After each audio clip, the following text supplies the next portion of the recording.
Hey guys, Tash from MMT. I'm just here with Ginger. Today we're working on his peroneals.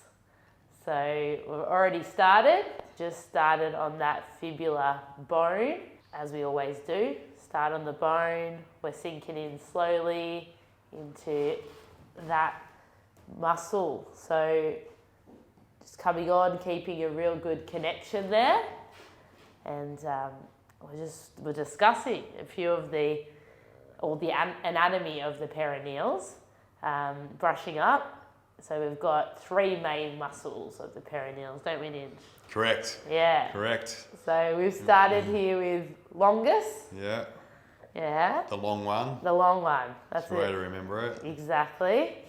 So we're just really getting into this muscle. We want to stay close and connected to that fibula. So I still want to feel that firmness of the bone under my thumb there. So you can see I'm moving quite slow, keeping it really deep there, trying to break away, just free up those fibrous tissues in that muscle. And we'll talk a little bit about what this one does, or what the three of them do together. So we've got the actions are eversion of the foot. So if you can see Ninja's foot there, he's turning it out. Yep, and you can see it in the muscle there that kind of fires up. You see the activation of that there. So eversion and also plantar flexion. So yeah, putting the foot down. So you can imagine a lot of athletes probably getting tension or dysfunction in this area. So a lot of probably soccer players, maybe even footy players, I guess, using their feet a lot more, using that lower limb a lot more. Yep. With those kind of sports. Maybe people even on the road a lot, driving around, especially I guess more manual, maybe drivers, because it's that, well, for this side of the foot anyway, but other side of the foot, any auto, manual, driving, truck drivers maybe on the road a bit. What else do you think, Ninj? Get any?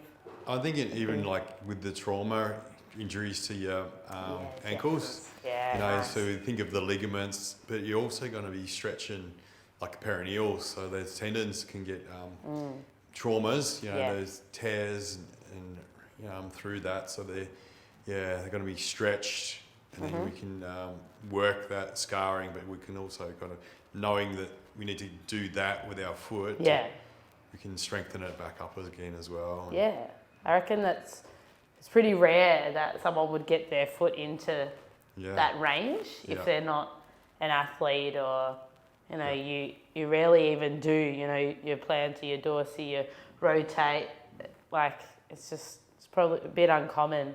People forget a bit about their feet. Yeah. So. Absolutely. Yeah. How's it feeling? You're just all right there? It feels really connected and good. Good pressure still, connection. Yeah, good.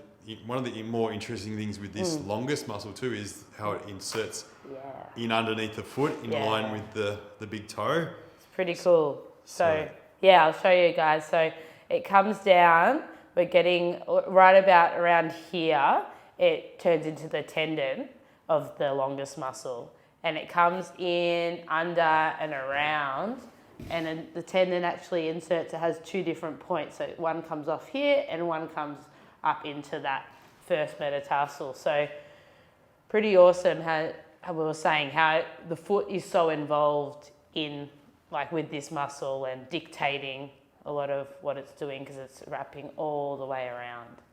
So you got to be really mindful of that. And that probably is a good segue to talk about how footwear is so important, or being barefoot, no footwear, to strengthen, to use these areas of your body, of your feet. So if you are using footwear, if you're using incorrect footwear, it could be a problem. It could stir up, right? Stir up the issues with these muscles or these tendons. So got to be mindful of what you're putting your feet into. Take your shoes off whenever you can. Yeah. Use your feet. get sprinting, Yeah. get them strong. Yeah. Yeah. I suppose what we're trying to get at is we want our feet to be functional and strong and be able to express themselves in their natural way and overcome the forces and things like that. And when you kind of putting your feet into restrictive footwear or very supportive footwear, like even socks, I know about that, that kind of just cramps your foot up, Still doesn't restricting. let it come out if you've got tight socks on, so you're binding your foot up. Yeah. So we're kind of wanting footwear that does expose your feet to the natural way that it should be used. So it can spread out through the toe box. It doesn't have a pitched heel, it doesn't have supportive arches. Yeah. You can kind of thinner soles so you can actually feel the ground. So if Yeah. you're heel striking hard, you feel that and you go, oh, that hurts, the nerves in your heel.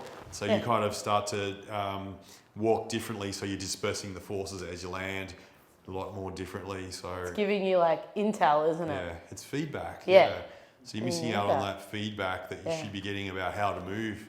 Yeah. So, and then the feet at the bottom, the foundation, so that kind of, you have all these other different compensations and things up through or impacts up through your body when you're not moving correctly down the bottom. Yeah. So yeah, it's all kind of interesting things to think about. And the other thing with being barefoot too is you're getting the earthing in. So That's a big part of it. Yeah. That's what we want. Yeah. Connecting Connecting to the ground. Yeah, we're insulated when we're in rubber and plastic soled shoes. Yeah. And we're not releasing all these electromagnetic frequencies that get kind of stuck in our body because we're really good conductors. And like those ions should be going into the earth, from the atmosphere to the earth, and then ions from the earth get released into the atmosphere. There's a cycle, and if you're not completing that cycle, it does the kind of the free radical damage, of the electrical pollution is hurting us. And we are pretty much electrical beings. So when this dirty electricity is stuck in us, that's meant to be kind of moving through us, then we'll feel it. There you go. Yeah. So it's important to kind of consider touching nature and getting your shoes off, or just getting out and breathing and expose yourself to the air and the different biomes. Yep. And, that's good. Yeah. Get it into your life, the sun, the fresh air. Yeah. So just wrapping around here now. Hope my feet aren't too dirty. Nah. You've been using them. Yeah. That's all right. That's why they're dirty. This is what exposed feet look like. Exactly. Yeah. That's what we want to see. It's real. I wash them every day. Twice a day. Who washes the bottom of their shoes? Yeah, no one. A lot of people are walking around in their house in shoes as well. Yeah. So that's right. It's sort of like something to consider. I remember when I first started here, and I remember saying to Ninj, but when I walk around barefoot, then my feet are dirty, and come home and then my feet are dirty. Yeah. And you're just like, well, you can wash them. Yeah. You can just wash them. It's not that hard. Yeah. I was like, it's okay. Yeah, okay. There's a remedy. I could just wash them. Yeah. We clean other things, we clean our teeth. Yeah. Wash our skin. Yeah, just wash your feet. Yeah. It's not that hard. Yeah. So I'm big on cleaning. Yeah. Yeah. No, that's fine. How you feeling, Ninj? It's awesome. It's good. There's definitely some therapeutic sensations going on when you're working that part. In the foot. Yeah. Good. Definitely. Yeah, so just getting all the way to the end. Yeah. With those tendons and the attachments. Yeah. I suppose we can talk about what brought you to think about doing the Tertius. We probably should have mentioned this at the start. But, Tash has just been on a bit of an adventure. Do you want to tell us about your adventure, Tash? Yeah, so we went to Nepal. My partner Johnny and I met a friend in Nepal, and we did a hike. So we were on a 5 days, of hiking. 3 days up, 2 days down. And it was a good challenge. I wore my barefoot Vivo shoes specific hiking ones. So yeah, everything that Ninja was just talking about getting, like, I had that good contact with the ground, although I was, you know, in a shoe that was still supportive and protecting me. I could still feel everything that was underneath, which I found was awesome. Like, I could still, be aware of what I was doing with my foot, what I was stepping on, what areas of my foot I was using. So that was really cool.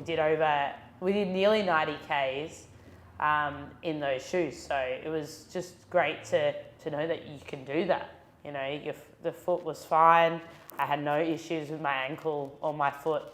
So it was great. It was a good challenge. I was telling the guys, it did get a bit cold when we found some snow on the top of the mountain. It was a bit fresh, but I was all right. Managed. So, a bit like you always say, it's good to feel, right? That even the, like a hot or cold, like you want to feel. Live a life. Know what you, be able to have that connection again, with the ground and with what's going on. So, it was a good challenge. Back home now, fresh and had a rest and ready to go again. Yeah. This is our third muscle here, Ninj. Yeah, what was the one you did in between? So we did BREVIS there.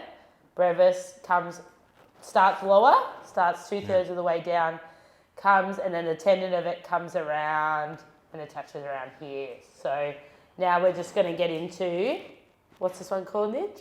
TERTIUS, I think. Is it? Yeah, the little fella. Little guy. Yeah. So he's more on the anterior part of the compartment of the lower leg. So just running through on top of it. Yeah, that's good. Probably hitting a little bit of the tib as well, but it's deep in there, so just want to sink in there. And this one runs more straight over the top.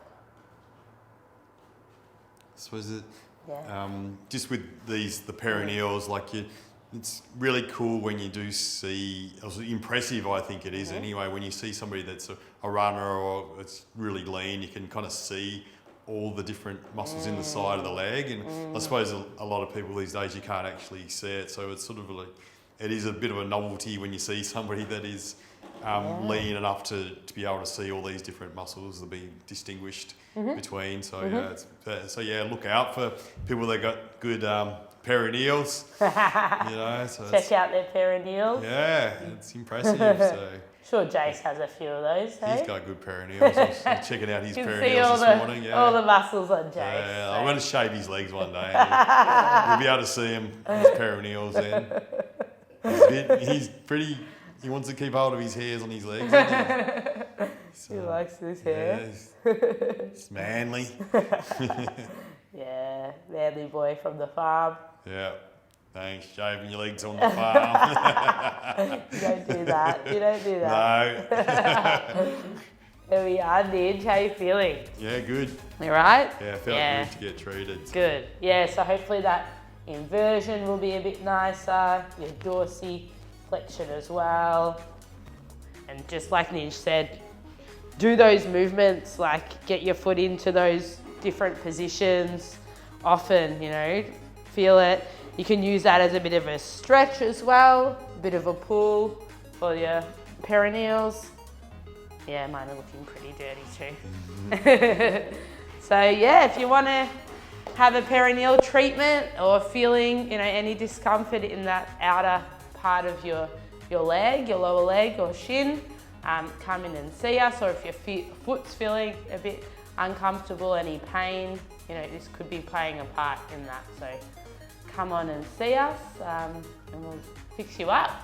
Yeah. All right? Thanks, Ninj. Yeah, thank you. Get your shoes off. Yeah. Expose those feet. Free the feet. Free the feet. Yeah. Awesome. Darn.